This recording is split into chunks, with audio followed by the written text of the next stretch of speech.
Chiefs fall to the Seattle Seahawks 33-16 on a Friday night. Barely Friday night here. We Barely. have We made it. Squeeze it in there.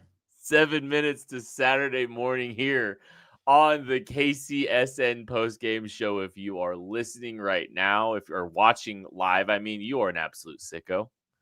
Thank you so much. We appreciate you hanging out. We see some comments in here, hanging out after perhaps the worst playoff or preseason game I've ever seen in my life. That was, for so many different reasons, the toughest watch of a preseason game I've perhaps seen in years of doing this. It's Kent Swanson. It's Tucker Franklin. Tucker.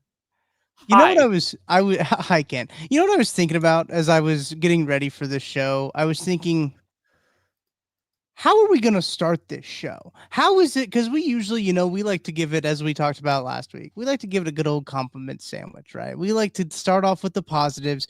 We like to then mix it up in the middle with a little bit of the negatives and end on some positive notes with some toast game. Spoiler alert, I don't think we're going to be getting to toast game tonight. So thank you to our friends at Holiday Distillery, Ben Holiday Bottled and Bond Bourbon. Got it on my desk right now. Kent's wearing the hoodie. Or the crew neck, great crew neck, by the way. It's literally why I wore it, because I'm not doing toast game tonight. Yeah, we're not doing toast game, so we'll go ahead and get out in front of that one. I see Dominic in the chat says, I just hear to Tucker talk about Sky Moore. I think we're gonna wait on Sky Moore a little bit because there is, I think that's about it to talk about from this game. There's not a lot to take away from this game because the Chiefs did not starters, they're big starters, and it clearly showed. So the Chiefs have done some things differently here this preseason, and game 2 was the stark change in how they've typically operated, right? That you're going to we're going to sit starters, we're going to sit all these players that have played the absolute maximum number of football games you possibly can over the last 3 seasons. We're just going to sit a bunch of those guys that have done that and also just happen to be superstars. So they still a lot of starters. And the whole thing felt disjointed. Yeah. The whole thing felt like a complete lack of energy. And that's going to happen anyway with a lot of these players that are playing right now. But it just like the vibe, even the energy just felt off. All of it felt off. And it could be going to Seattle without any of your starters playing in the rain. It could be the game starting at 9 p.m. your body time. Mm-hmm. It could be a litany of things here.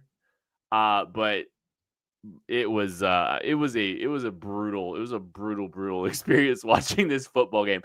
There's a couple things that were a little interesting that I thought were kind of positives. Okay, let's start with positives then. I think there was a couple. And then we can just, I don't know what we're gonna do after that. Yeah, I think it might be cathartic a little bit. I did want to pull up this comment from Levi Massey. The boys were sleepy. It was raining. They needed a nap. It probably was. I'm sleepy. We're sleepy right now. Levi. I'm sure people watching. Rachel, thank you for joining in. I'm sure people watching right now are sleepy. But look, Matty Lane's probably fast asleep in his bed, cozied up in his bed. We should just call him live on the show, just phone call. Yeah, I just hold it up to my mic. Just see what happens. Just to get an idea. It can't be worse than what the Chiefs actually put out there on the field, Kent. I'm not freaking out or overreacting. Like, this game means absolutely nothing. Very fair. There's really nothing I'm going to take away from this game, and just it's going to make me high or low about the outlook of the 2025 Kansas City Chiefs. But that game made me invoke 2012.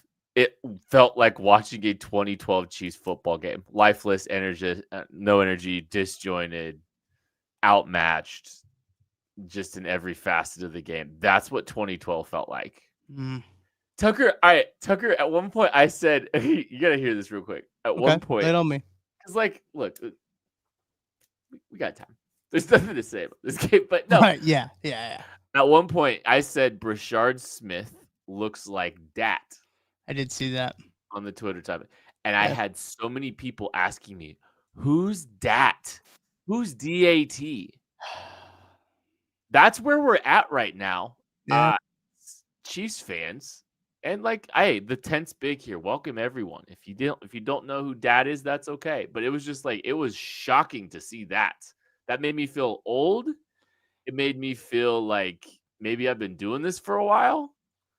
I will say, I think DeAnthony Thomas, which is who Dat is, obviously, that is a guy that is more known for his college football career than he is for his NFL career.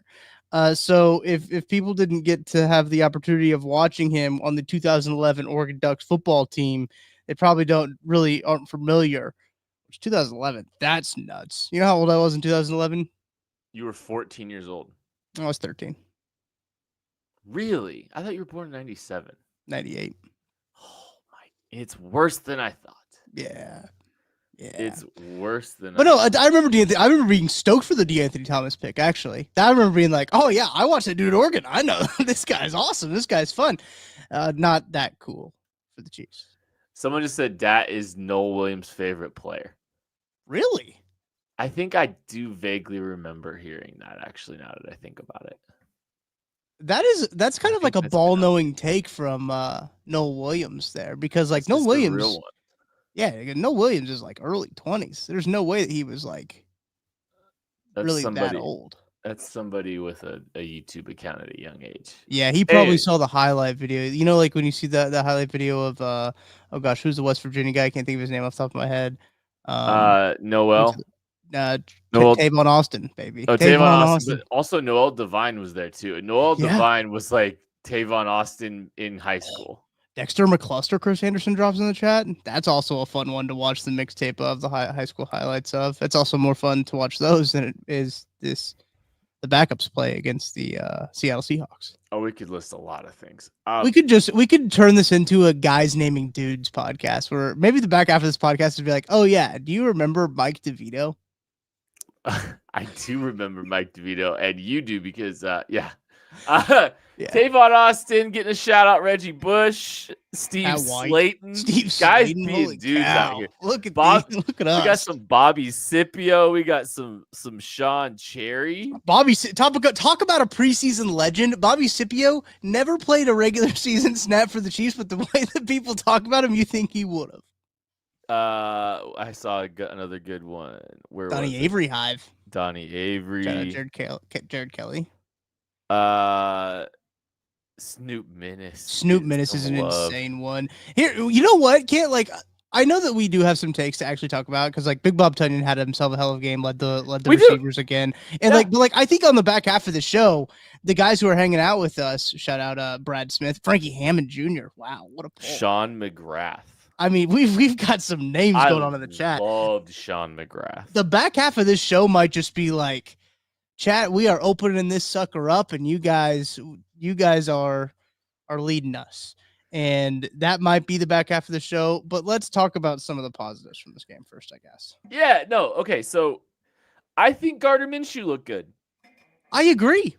Yes, I think he did some good things with that. A decent offensive line in front of him. Some reduced skill players, but like they moved the ball a little bit. He made some good decisions with the ball. He made some good throws. Like I think they ran a functional offense with Gardner Minshew there. So like there's a shout out there. I think that was a nice one. And it was a nice play by Bob Tonyan on that touchdown too. And a good play between the both of them. And you talked about Bob Tonyan, leads the Chiefs in catches, 5 for 41. One of only 3 Chiefs with more than 1 catch in this game. Golly, man. The next 4 receivers. Dark, yeah. The next 4 receivers, same amount of catches. Chiefs only completed 14 passes today. Look, I don't know if this game might not go on the highlight reels of very many players. I don't think there's very many players that are putting this one on the old teach tape, or the tape that they are going to be putting out to other players, because let's face it, a lot of the players in this game are going to not be Kansas City Chiefs, because just about like roster cutdowns are on 10 days from now, right? They can only keep 53 of these guys, and they have 90 of them currently. So they're gonna have to cut some guys down. We got to see an extended look at some of the guys that they're gonna cut down. But Big Bob is not gonna be one of those guys. Big Bob, the Big Bob Hive, the Big Bob Booster Club is fully here. He gets in there, as you mentioned, 41 yards on 5 catches. And Tutty, he did sit down in the end zone kind of there when everyone was full, and he kind of sat down and made himself available. It looked a little Travis Kelce-esque. Dare I say it? Dare I say he looked a little Travis Kelce-esque? He also had a little bit of a hurdle action, too, showing off the athleticism. Look, I think the further and further we get away from these preseason games, we're going to look back and be like, oh man, maybe the Chiefs did find themselves like a pretty solid tight end 3. And like, yeah, he's running up against like 2s and 3s on the other team. I know that I think that's important to take into consideration. But I mean, he was playing with I think he got some mix in there too when they did have the ones in there for the offensive line, and they had, I think Noah Gray was actually technically the starting tight end, so obviously he was tight end 2 today. But he was playing kind of deep into the game. I thought it was kind of interesting for Bob Tonyan. He was playing pretty deep into it. When they do have a room that has Trey Watson, they've got Jacorius Spivey in that room as well that they can take some snaps. So I thought that was curious that they were giving him a lot of snaps today. It was, and I think there's 2 things I wanted to say as Matt Bushman gets a shout out. I saw that. Shout out Matt Bushman. I love Matt Bushman. So Bob Tonyan has had success in his NFL career before. He Absolutely. had a nice little run early on, like with the Green Bay Packers, and he struggled to find his footing since then. And some of that's been related to injury. But the other thing was a little fascinating. Jared Wiley got run before he did. That is true. And I'm not like, I don't know what to take away from that.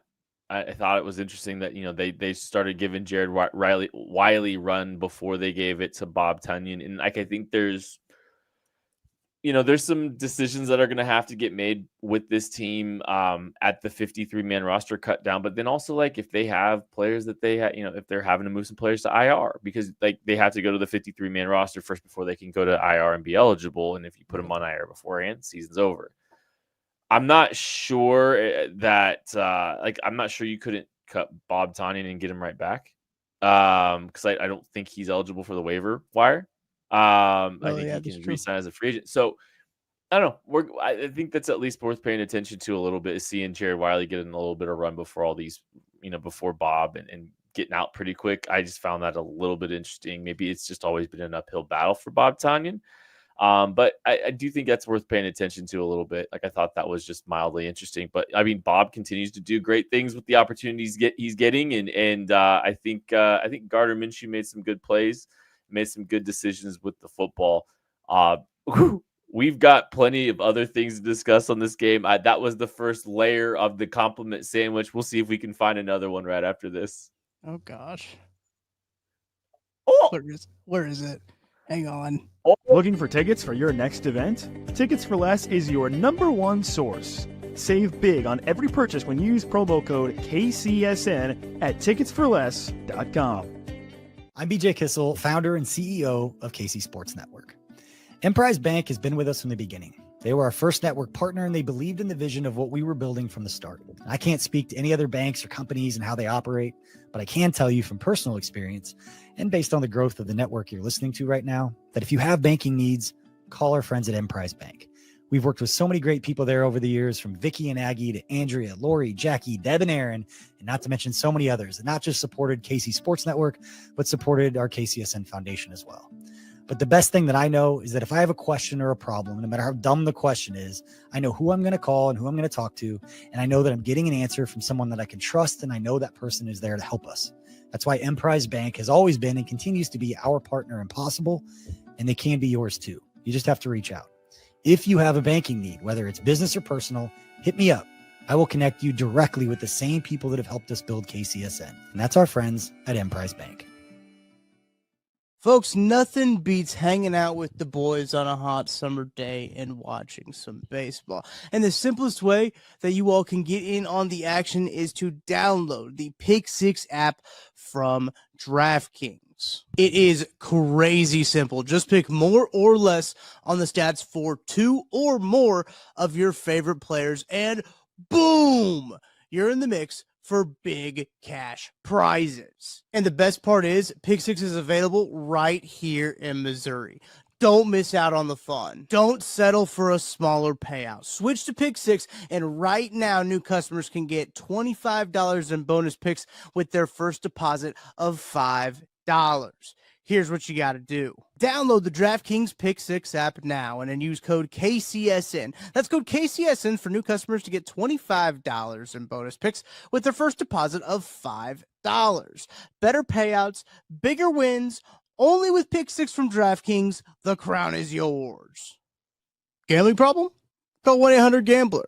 Must be 18 plus. Age and eligibility restrictions vary by jurisdiction. Void where prohibited. New customers only. Minimum $5 deposit. Bonus picks expire 168 hours after issuance. For additional terms and responsible gaming resources, see pick6.draftkings.com/promos. Just a short drive from Kansas City. Experience the history, the heritage, and the bourbon at Holiday Distillery. Tour Missouri's oldest distillery, where real Missouri bourbon is made the old-fashioned way. Walk the grounds, taste the tradition, and take home a bottle of something special. Make the trip, sip the story. Holiday Distillery, Weston, Missouri. Book your tour at holidaydistillery.com. I was saying Mitch Moore's getting some love here. In was. the chat. A little Trezell Jenkins love here. Eric Battlefield, little love as well. Chat's on fire. Chat's on fire tonight. Maybe we need to do all of our live streams at 12:09 a.m. because they are humming. Rachel wants to know if we're going to go full compliment casserole for this stream, and it might be because I think there's more bad than there is good to talk about. Yeah. Couple more things there. There's a couple more things there. Actually, do you still want to stay bad? I have an injury report. Matt McMullen tweeted out the injury report, so we'll start. I think we should start with that. Go for it.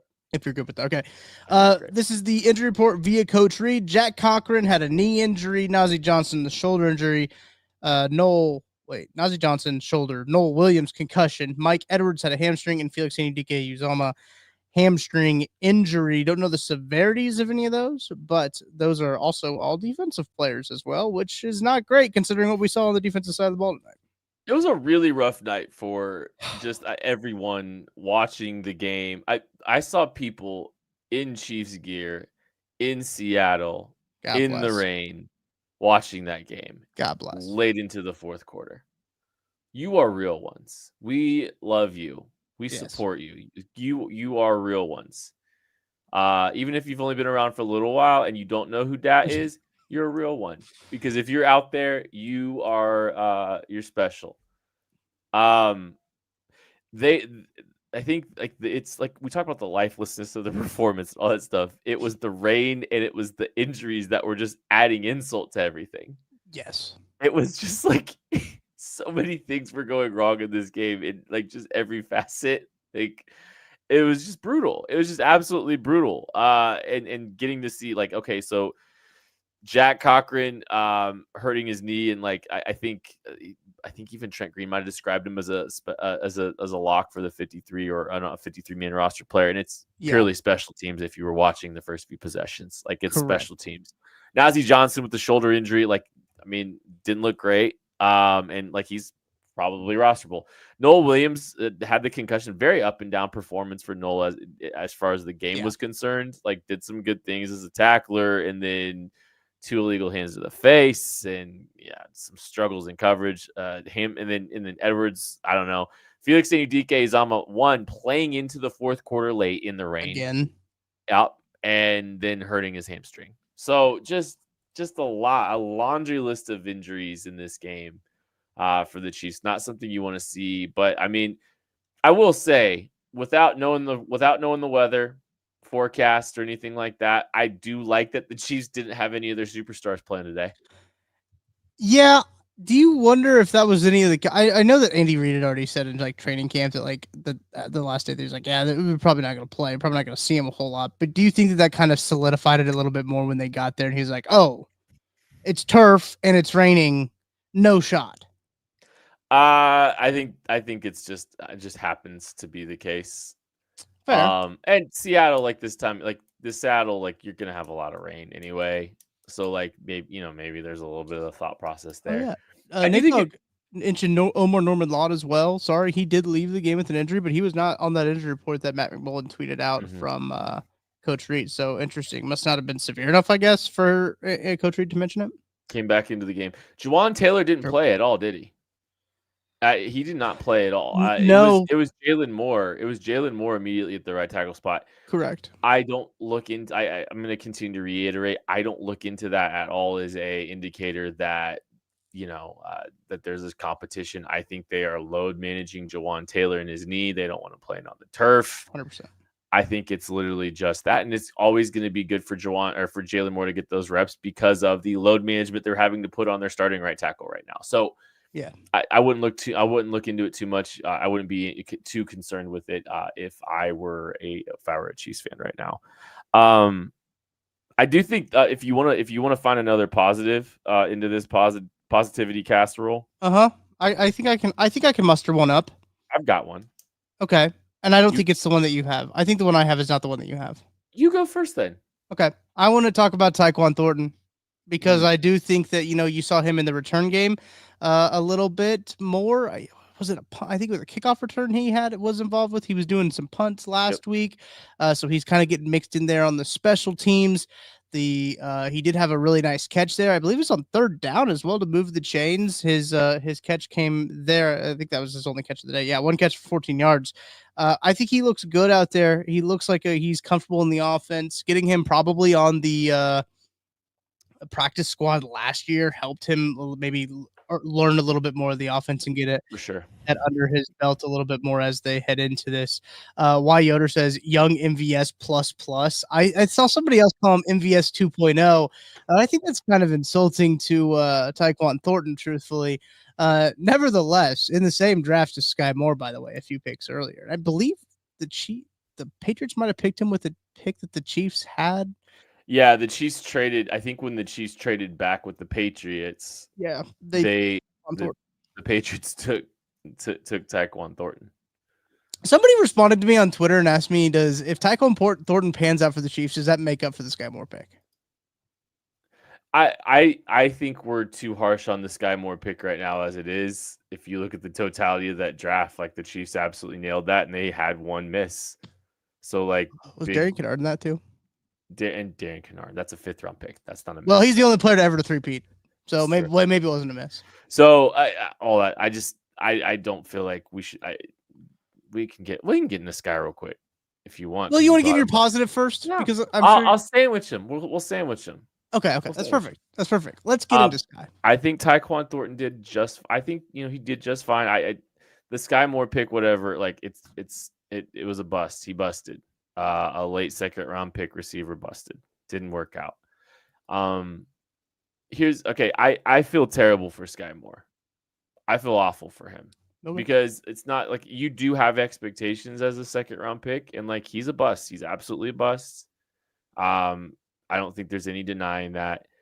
The way in which he's kind of flamed out has been remarkable and sad because he was not this bad, guys. He was not this bad as rookie year. He wasn't like this revelation of a player or anything as a rookie, but he showed promise. He showed ability. He had talent. And he has just completely flamed out since.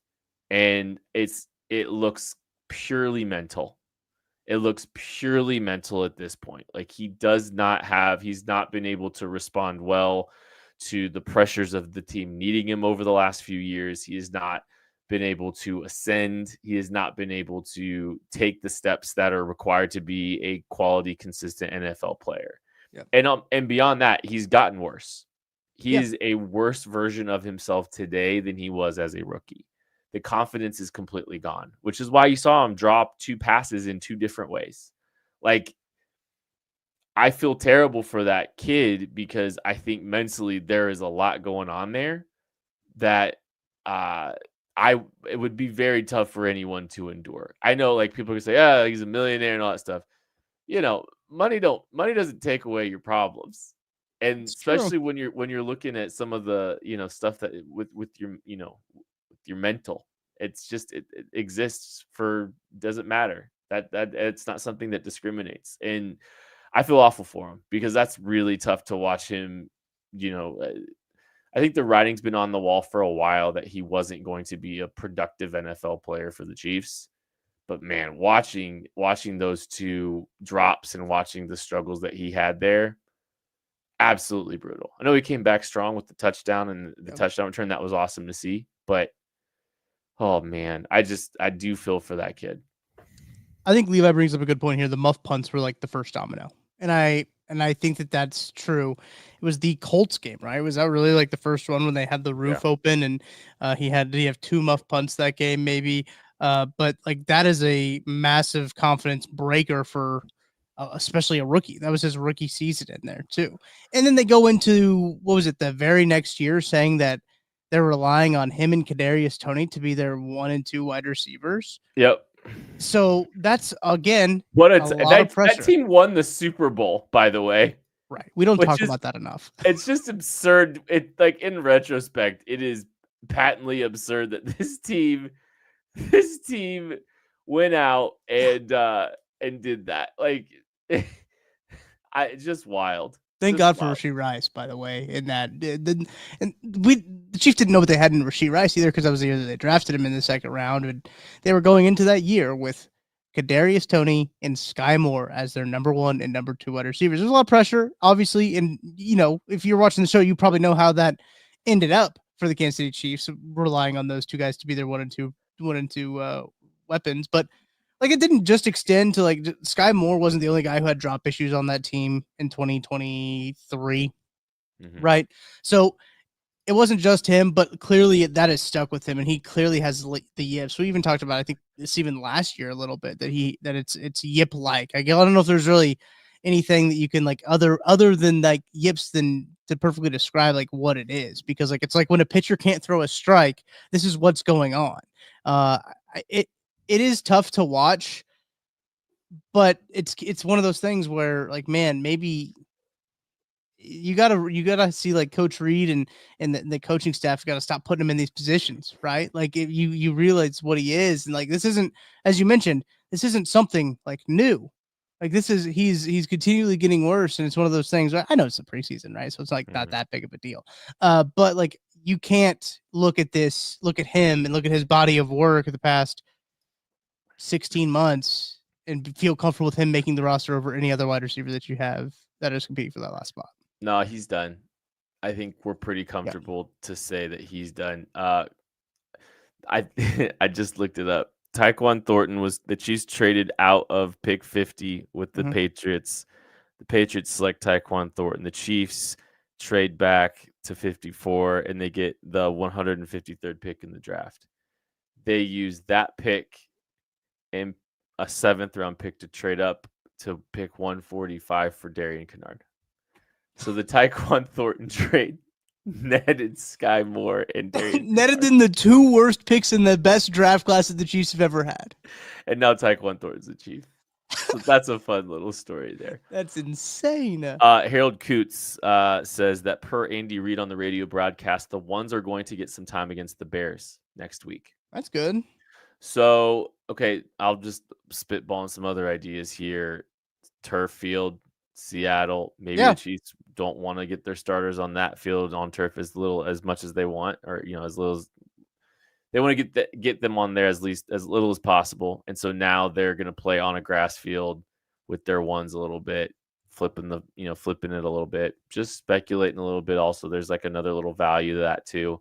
I don't know, mixing some things up here in Kansas City. I kind of like it, but hopefully that all works out a little bit. But that Tyquan Thornton thing is hilarious. It's nuts, dude. So I tweeted out the picture, obviously, and it's an infamous run now in the draft of where Sky Moore was picked, where it goes George Pickens, Alec Pierce, Sky Moore, Trey McBride. Those were picks in consecutive order. That's a tough one. And then I was looking at the draft, obviously, because I just had like the draft selections in front of me. I was like, oh yeah, I remember trading the Patriots. Yeah. And that's, so they went back. So they were actually actively on the clock with Trey McBride, with Alec Pierce, with George Pickens on the board that they could have selected, but then they chose to trade back and they got Sky Moore there. But don't need to kick the dude while he's down. Did have a great punt return for a touchdown. That's not going to change anything. It might have been a little too far too late. I guess he just needed to play against like fours for that to happen. But like, yeah, man, it's tough for the Sky Moore Hive out there. Tough day for him. Yeah, I feel bad for him. I do have one small joke. I think he should change his number to 88 and then go play corner. He needs to do something else besides just playing wide receiver. Instead of playing wide receiver at number 24, he should change to number 88 and go switch to the defense. Writing was on the wall there when he came out with 24. I think that was probably where we should have been like, I don't know about this. Yep. I do have some positivity though. But honest, limited sample size. Josh Simmons continues to look awesome. Yes. And I think that's like one of the most exciting pieces of news here is Josh Simmons does continue to look like capable of being a starting left tackle in the National Football League. Kingsley, very up and down game, I think, over at the left guard spot. He got bowled over again, but he did trip on a running back. That is part of the contribution to his falling, but it still is not a good look right now. Like when you're going through everything you are and trying to figure things out. His hands continue to be an issue. Like he can put himself in some good body position. His hands are late. His hand striking is inconsistent, and he's struggling to latch on to people because he's letting people get into his chest. Yeah. So there's still a lot of work to be done, but there were some positive moments there for him. But Josh, I think Josh continues to be the revelation. He continues to be the best 32nd pick that the Chiefs possibly could have made this year and maybe any year at this point. Like what he's done to this point has been very, very, very impressive. And if he can continue to play even just what we've seen to this point, like that's solving the left tackle position. Now it's just a matter of how solved is that? Is it right. top 10 solve, set it, forget it? Is it good tackle, capable tackle, cheap tackle? We'll fight, but he's the 15th to 20th best tackle in football. We'll see, but man, I think he's on a track to be one of the best tackles in football, one of the best 10 left tackles. Like I think that is absolutely in the cards for him. And Boye Mafe is not a scrub either. Like I think Boye Mafe is a pretty decent pass rusher, and he was completely negating him in a lot of those things. I did notice a lot more when I think Maddie was talking about the way that Josh Simmons uses his hands. Like he was really catching. Like I really noticed it a lot more since Maddie pointed it out. Mm-hmm. But it seems to work for him. Like for like what he does, the way he has like his lower half is always. His lower half is always in the right position to where he can compensate for being able to catch these guys, and he's so strong too to be able to just like dirt nap some of these guys. And they still, that left side has a little bit of trouble with some stunts and some moves there, and I think there could be one guy more than the other there, but like still I think the communication could be better. Obviously that's why these snaps are important in the preseason.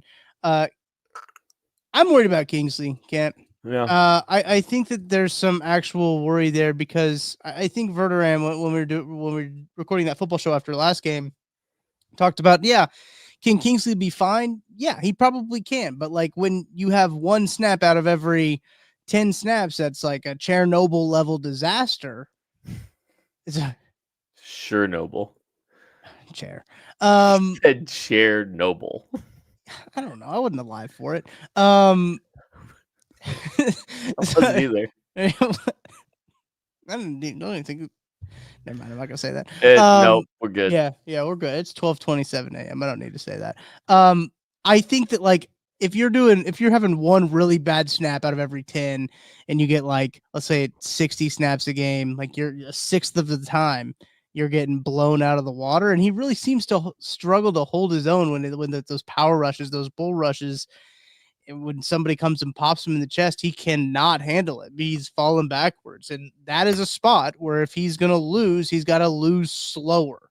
And he's not losing slow there. The quickest way to not lose slow is be off balance. And that's the problem. And like he struggles to anchor at times because he's off balance. He gets out over his skis and lunges and misses because he's off balance. And like that's going to continue to be something that he's got to work through. And like it's fine from time to time there, but you're right. Like there's a lot of work to be done with games, and you better believe that this group's going to get challenged. That left side is going to get challenged in week 1 with some games up front. So that's definitely something that they're going to have to pay attention to, and they're going to have to work through. And they are. They know better than us. Andy Heck knows better than all of us out here listening and watching this right now. So I think they'll continue to work through that. A couple other positive things, actually. Cooper McDonald did some decent things. How about him? Very narrow skill set. He's like a backup Sam special teamer, but I'd like to see him on the practice squad here, especially since here's the bad thing. The linebackers are terrible. The backup linebackers are horrendous. They're bad. I know Jack Cochran got hurt today. I'm not trying to kick him in while he's down. Jack Cochran and Cole Christensen were two of the biggest liabilities I've ever seen, especially in a game. They looked like they should have been playing in the fourth quarter, and they're just out there with the semblance of first teamers, just lost completely. Just an absolutely awful performance from the backup linebackers. And I know people here. I will say, so Jeff Bossa did some good things today. Jeffrey Bossa, the Oregon linebacker, came in, did some nice things. I think there was some positive moments for him. However, Jeffrey Bossa's skill set is not one that is going to allow him to just play the mic and just step in like Jack Cochran was backing him. He's not he's not a Sam. He's a Will Chase sub-package linebacker. He has some ability that could probably be used as a sub-package player. He could be used as a Will, but he's not someone that you want taking on a ton of blocks. He's still like, there was a couple of moments where he was the guy picking some things up and helping make some adjustments, but he was also having to ask a couple of times too, like, what do I do here? Right? Like he's having to get lined up. Like it was like a more of a mixed bag. But he's not the type of player that you can play at the mic. He's got a very defined skill set. So like I know people are like, well, Jeff Boss is the solution. He's going to be a fun player. He's going to be a nice addition. He's going to be a sub-package player, but like he's not the guy that can step in and be your mic. So the Chiefs have a problem at their backup linebacker spot still. Even though Boss is a very fun fourth linebacker, they still are going to need somebody to kind of slip in and play that role. And Jack Cochran, Cole Christensen, buddy, it was as bad as I've seen it. And it wasn't good last week either. Yeah. Sorry, you were talking about Jeff Bossa, and it made me think about Joshua Briscoe sent me this earlier today. Everyone has been calling him Bossa, right? Correct? Bossa, yeah. Bossa, yeah. Yeah, that's what I thought. And so Joshua Briscoe actually sent me this today. Let me see if I can get it pulled up here, because I think this is important to inform the viewers of as well. Because the Chiefs have this where you can like listen to their names, right? Going in on the back end here, you listen to how Jeff says his name. Jeffrey Bassa. Jeffrey Bassa. Bassa, not Boss. So he says it Bassa. I believe Mitch Holtis was saying it Bossa as well. I believe everyone I've ever known called him Jeffrey Bossa. But he is saying his name is Jeffrey Bassa. Jeffrey Bassa. Something to note. Slap of the Bassa, says Levi Massey. Oh, geez. Slap of the Bassa. Yeah. So I thought that was interesting. I thought it was interesting when Joshua Briscoe turned it to my attention. But you're right. He is one of those guys that is a very fun linebacker to watch. Kind of shades of Willie Gay Jr. a little bit in terms of like athleticism, point and shoot, just kind of like getting after it, flying down in gaps. Just an incredibly athletic player. Like, I mean, I think there's a little bit of that there. But I don't think that, like, going back to your linebacker point, he's not the answer to the linebacker room. And boy, howdy, when you look at what they got going for him right now, when the players that had on the field as the first teams went out there, I don't know if you saw like the tweets going on, like Sam Darnold was crowned like the next greatest quarterback of all time. When they're like, oh, it made it look easy against the Chiefs defense. And I was like, do you realize who's on the field for the Chiefs defense right now? They don't have their 4 best defensive players out there. That's the most contextless statement I've ever seen in my life. Hang on, the NFL tweeted something else that was really good too. People getting excited. Anyone having any kind of take, like I can't wait till like because not a lot of people are going to have watched this game. Oh, Tucker. God, no. No one's going to have watched this game. But I promise you, we're going to get some people going, oh, Damian Martinez shines in preseason game against Chiefs, 11 carries, 50 yards, and a touchdown. Yeah. It was against you and me. Mm-hmm. You and me had as good a chance on some of those plays as making a tackle from our couches as the linebackers did in this game. The NFL tweeted, Seahawks look impressive in preseason victory over KC. Here's the best thing. The Chiefs gave up runs of 1930, 1915, 30, and 11 to 6 different players. That's awesome. What? That's incredible. But like that's really the Seahawks were 17 of 21 passing. And they have 48 carries for 268 yards, and they had six different ball carriers register a gain of over 10 yards. Disgusting. It's so funny, dude. That's disgusting. You can't take this game seriously. Jake Bobo, 2 touchdowns. Shout out Jake Bobo. That's a guy at least I was high on. I don't know if you guys were high on, but I liked him. I think Brashard, there's a Brashard Smith conundrum, I think, that exists. Yeah. He does some good things. Had a nice little performance statistically. 3 carries, 22 yards there for Brashard Smith. 2 catches for 16 yards. Did some good things with his touches. I still don't know what to do with that kid because he can't pass protect. He can't run between the tackles consistently, but he's also not like a true receiver. It is a very fascinating conundrum on what you do with him as a player. I think he's more Dat.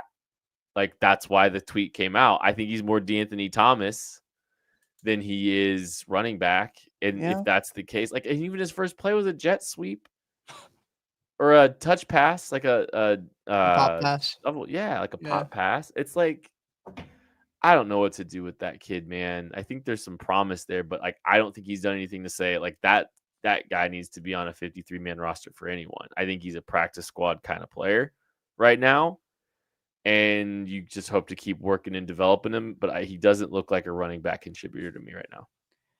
Yeah, I'm with you. One of the things that I've said about Brashard Smith, even from the first preseason game, is he looks like a wide receiver trying to play running back. And it's legitimately what he is, right? He was a wide receiver in college and they transitioned him to a running back. He is trying to mix in on special teams a little bit more. He had 1 kickoff return and he was back there twice for a punt, but didn't actually get to return it. Man, I don't know. Those guys are hard to make room for. Carson Steele got a lot of run early on in the game. I don't know if you noticed that as well. Right behind, I don't think that really means a whole lot just because they weren't really. I mean, Pacheco played a little bit, but not a ton. But that running back room is so confusing to me, man. Like, what are they gonna do with like Elijah Mitchell? Kareem Hunt is, I think, 47 years old. I think he's older than Craig. It's been one of the concerns that I've talked about a little bit more than like the defense. Like, I know that you and when I was on 21 Questions with Maddie, like we were asked about like what was the position we thought was the weakest. I said running back, and Maddie was like, "Oh, well, it's definitely corner." And I was like, "Okay, well, I think that there's a little bit of I do think that like corner is the weakest, like is weak, but like I think that there's some stuff there with the running back room that I don't necessarily feel comfortable about. It probably is just because like running back's not weighed as heavy for this Chiefs offense as like a cornerback is weighed for the Chiefs defense. And I understand that positional weighting there a little bit because you're relying on Patrick Mahomes way a lot more than you're relying on literally anyone else on the defense. Tucker, it might be safety. Yeah, it probably is now after Mike Edwards and what was going on with Jaden Hicks playing until like the fourth quarter? He's not had a good preseason so far. So like, that's just something worth monitoring there. Shamari Connor had some rough moments in this game as well. So like the safety room might be a big problem too. They threw Chris Roland Wallace back there, I believe, a little bit. And like, again, like these aren't like existential questions today. Cause like, I remember there's a Saints game a couple preseasons ago and the Chiefs looked absolutely terrible. Starters looked terrible. And then they came out, I think it was 2023. They came out there one of the best defenses in football. That's true. Yeah. So like, I'm tempering everything and I'm trying not to overreact too much, but like just there's some rough moments. There's some rough moments for the safeties too, and there's no help. There's no help on the way. There's no glimmer. Mike Edwards, I'm not sure Mike Edwards is making this football team this year. I'm not convinced that he's even making it. I don't know if the Chiefs. I wouldn't be stunned if the Chiefs have signed a few players, free agents after this. Not just after this game, but just in general. Like I think we've seen a lot, and I think there's probably some players that there's some positions you're a little bit hesitant about, especially now you got a few injuries coming. So, Tucker, before we get out of here, because it's time to get out of here. Yeah. It is.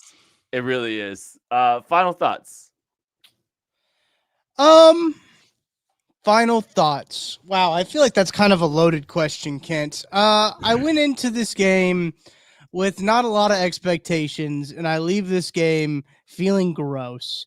I left this game feeling a little bit more worried about the Chiefs defense maybe than what I should. Probably more in the lack of depth that they showed. Then again, you have to take into consideration that the Seahawks were apparently playing this was their Super Bowl. They played the starters right out the jump against the Chiefs 1.5 stringers and drove down the field, made it look easy. Overall, I need to keep reminding myself, and I'm reminding everyone else watching this too, as a vehicle to remind myself, none of this matters. Zero. Man, Steve Spagnuolo's game planning today against the Seahawks with half of his defense missing was really brutal. This felt like the most just get through it game I've ever seen. Ever. Yeah, it was great. Ever. Yeah. In the history of the Andy Reid era Chiefs, this is the most let's get this thing over with game I've ever seen. And it wasn't week 3. It was week 2. Most of the time you're seeing this team kind of, hey, let's get some good work in here this week. And then next week we will just shut it all down. I have seen better week 3 performances than what I just witnessed today. It was egregious and awful. And I don't care. I don't care. I will just close this. I did think this was interesting. Chris Olado can get some run before Bailey Zappi. Well, because Bailey Zappi sucks. That's why. Bailey Zappi, 3 or 4 for 9 yards today. Had 9 more yards than the chat. Did you know? I like Carson Steele, so I'm not gonna hate too much. This isn't a hate. This is just more funny than anything, and I like to say it. I'd like to congratulate everyone in the chat for having more receiving yards than Carson Steele today. So if you're listening to this, you've earned it. Carson Steele, 1 catch, -1 yard. I think he did some good things today. You need to be fair on that. He caught that ball 7 yards behind the line. It's literally, there's not even an ounce of hate with Carson Steele. I wish it was somebody else. But no. Sky Moore. Oh, poor guy. That's going to do it for the KCSN postgame show. Thank you so much. Thank you, you sickos, for staying up and watching this live. And anyone listening after the fact, after this game, we also really appreciate you. Well, you know what we do need to hit on our way out here? We got to talk about the KCSN pre-tourney raffle, because if you're sticking around here, this is the last chance you get in the pre-tourney raffle.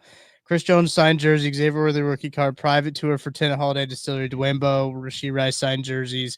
Those are 2 separate jerseys, not the same jersey signed by those 2 players. That would be wild. 1 ticket for $10, 7 tickets for $50, 20 tickets for $100. Buckarooskies, Venmo at KC Sports Network.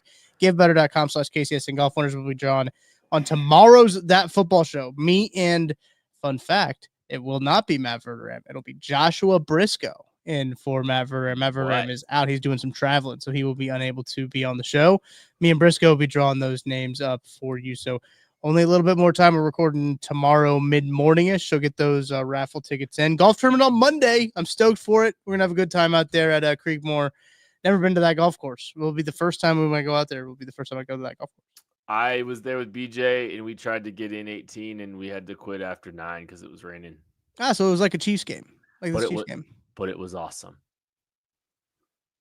It was still awesome. And it's going to be a lot of fun. That is going to do it for the KCSN post-game show. Thank you all so much for listening, watching, supporting. We love you. We appreciate you. We'll catch you later.